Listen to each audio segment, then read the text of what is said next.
She stood framed in the doorway, that familiar fire burning in her eyes, the same one that used to draw me close, but now only seemed to destroy everything in its reach.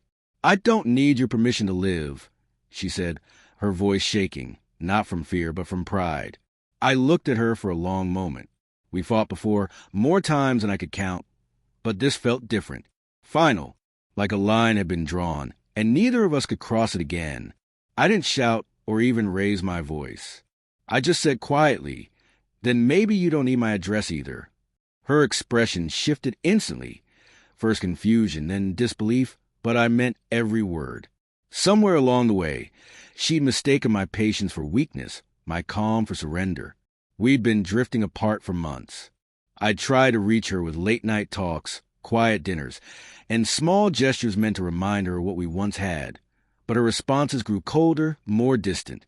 It felt like she had already left, only her body waiting for the right time to follow. That night, she packed a bag, slammed the door, and drove off. No tears, no long goodbye, just the fading sound of her car disappearing down the street. I sat there afterward, staring at the empty chair across from me. Her cup of tea was still half full, steam curling upward and fading into nothing.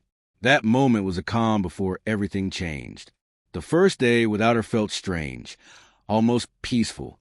The house was silent, but her presence still clung to the air, her perfume lingering in the hallway, the ghost of her laughter echoing faintly in my head. I told myself I'd be fine, that maybe the distance would do us both good. But by the second day, the quiet turned heavy. I kept glancing at my phone, not expecting her call, just wondering if she'd care enough to try. She didn't. 3 days passed. I went through the motions, work, dinner, sleep, but everything felt hollow. Then one night, her name appeared on my screen. A short message. "I hope you're doing okay." I didn't reply, not out of anger, but because I had nothing left to say. The next morning, I deleted her number. A quiet act of acceptance. But peace never stays long. A week later, close to midnight, my phone began to ring, her name flashing again and again. I ignored the first call, then the second. By the fifth, I flipped the phone face down. By the 10th, something in me shifted.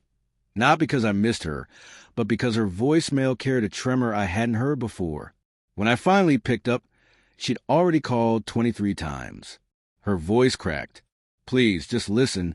I made a mistake." I said nothing at first, just listened to her shaky breathing. The same sound that once felt comforting, now soaked in regret. "You didn't make a mistake," I said quietly. "You made a choice." She started crying, saying she hadn't meant what she said, that anger had driven her words. "I thought you'd come after me," she whispered, voice breaking. And in that moment, I understood she hadn't wanted freedom. She wanted control. To know I'd still be there, waiting. But I wasn't that man anymore. "You wanted space." I told her. "I gave it to you. Now you can have the life you said you needed." There was silence. Then, softly, she said, "But I don't want it anymore." I looked around my quiet home. The stillness that had once felt lonely now felt peaceful. "Then maybe," I said, "you should learn the difference between losing someone and letting them go." She cried harder, but I didn't say another word. I hung up, set the phone down, and leaned back. Sometimes closure doesn't come when they return. It comes when you realize you never needed them to stay. That night, for the first time in months, I fell asleep without waiting for her name to light up my screen.